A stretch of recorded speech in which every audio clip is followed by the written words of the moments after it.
नमस्ते बालकों, आज हम धोरण 6ठी कक्षा के घरे सीखिए इसमें से कहानी के बारे में मैं आपको बता रहा हूँ। कहानी सुनने की हर एक बच्चे की बहुत मजा आ जाती है। हमारे घर में भी दादा दादी ये सब हमको कहानी सुनाता है, हम ध्यान से सुनते हैं, तो इसमें बहुत ज्यादा मजा आती है। तो आज हम ये पुस्तक में से कहानी, एक राजा की कहानी वो सीखेंगे। पहले ये बता दूं कि उसमें मुद्दा आता है, मुद्दा ऊपर से कहानी बनानी पड़ती है। तो इसमें मैं आपको बता रहा हूँ कि इसमें थोड़ा मुद्दा आता है कि एक राजा, तो राजा कौन था, कहाँ का था, उसके गांव का नाम आगे पहला लिखना चाहिए। और दूसरा मुद्दा होता है, एक दिन एक बुढ़ी औरत अपने पोते के साथ आना। तो ऐसे ऐसे छोटे छोटे मुद्दे आते हैं।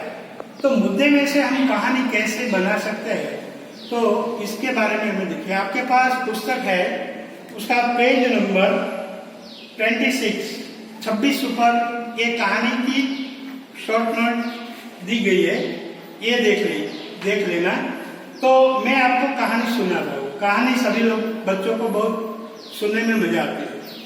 तो एक बड़ा नगर था, तो इस नगर में एक राजा उसके राज्य करते थे।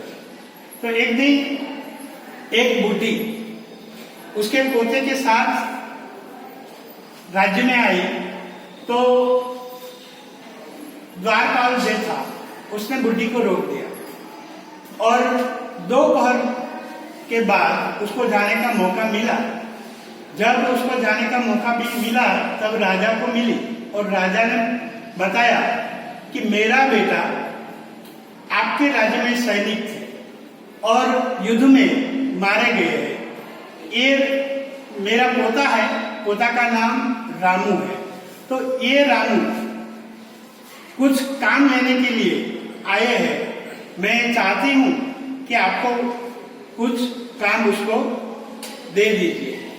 तो फिर राजा ने कहा, ये बच्चा तो बहुत छोटा है, 10 साल का था रामू। तो राजा ने बताया बुढ़िया को कि ये छोटा बच्चे के पास मैं काम नहीं करवाता हूँ। तो राजा ने कहा कि मैं उसको रेशन दे दूं।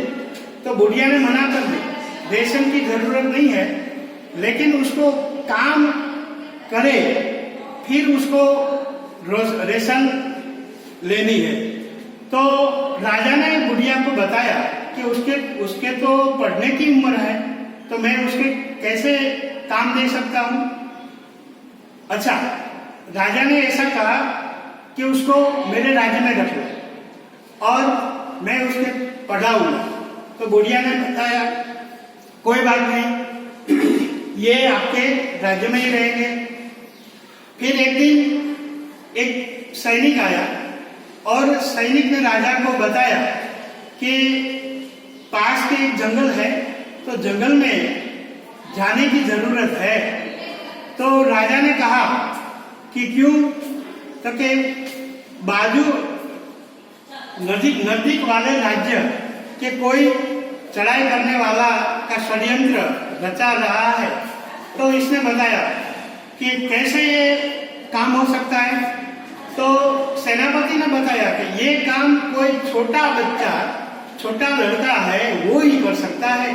तो लड़के ने, रामू ने तुरंत सुन लिया। तो उसने बताया कि मैं ही ये काम करूंगा। तो राजा ने कहा कि आप डरोगे नहीं, जंगल में रात को समय जाना है। तो नहीं, मैं कभी नहीं डरता हूँ। तो रामू हिम्मत वाला था, डरने की कोई उसके पास डरता तो नहीं था किसी से। तो उसने हिम्मत कर दी और उसने कहा कि मैं जाऊंगा जंगल में। तो रामू को लेकर एक बार सेनापति जंगल में ले गए और 2 पेड़ थे, 2 पेड़ के बीच इतनी छोटी जगह थी कि वहां एक लड़का ही बैठ सकता है, छोटा सा बालक ही बैठ सकता है। तो उसमें उसको बिठा दिया और सेनापति ने कहा कि डरोगे नहीं, तब मैं नहीं डरूंगा। तो वो दो पेड़ के बीच बैठ गए। तो आधी रात के समय दो लोग आए। एक था द्वारपाल, जो राज्य का था वो, और दूसरा एक सेनापति था, दूसरे राज्य का था। तो दोनों बात कर रहे थे। तो ये रामू ने सुन लिया। तो क्या बात कर रहे थे? ये बात कर रहे थे कि पूर्णिमा के दिन एक बाजू नजदीक वाले राज्य के राजा हमारे राज्य पर चढ़ाई करने वाला है, ऐसी बात सुन ली। और सुबह वही सेनापति रामू को लेने आया और राजा के पास ले गया और ये बात बताई कि पूर्णिमा के दिन नजदीक वाले राजा हमारे राज्य पर चढ़ाई करने वाला है। तो फिर उसने राजा ने सोचा कि क्या किया जाए। तो उसने बताया कि द्वारपाल को बदल दो। तो पूर्णिमा के दिन जब आया और द्वारपाल को बदल दिया और राजा उसके नजदीक वाले राज्य पर चढ़ाई करने गए और ये रामू ने ये राजा को जीता दिया। तो ऐसी कहानी हम, ये मुद्दा है तो उस पर से हम बना सकते हैं। तो उसमें देखिए हम प्रश्न, तो उसमें से हम प्रश्न लीजिए कि रामू कौन था। तो आपको इसमें से कहानी पढ़कर उसका जवाब लिखना है। मैं आपको बताता हूं कि रामू बुढ़िया का पोता था। इस तरह आप जवाब भी लिख सकते हैं। राजा ने रामू को काम देने से क्यों मना किया? क्योंकि रामू 10 साल का बहुत छोटा था, इसलिए राजा चाहता था कि उसके तो पढ़ाई की उम्र है, काम करने की उम्र नहीं है। इसलिए राजा ने रामू को काम देने से मना कर दिया। राजा ने रामू को अपने घर क्यों रखा? तो राजा ने रामू को इसलिए रखा कि उसको पढ़ाई करनी थी। पढ़ाई करने के लिए रामू ने अपने राज्य में अपने घर पर रख दिया। रामू ने रात को क्या देखा? तो रामू ने रात को दो द्वारपाल, नजदीक वाले राजा के सेनापति और उसके राज्य के द्वारपाल दोनों बातचीत कर रहे थे, वो देखा और सुना। राजा ने द्वारपाल को पूर्णिमा के दिन क्यों बदला होगा?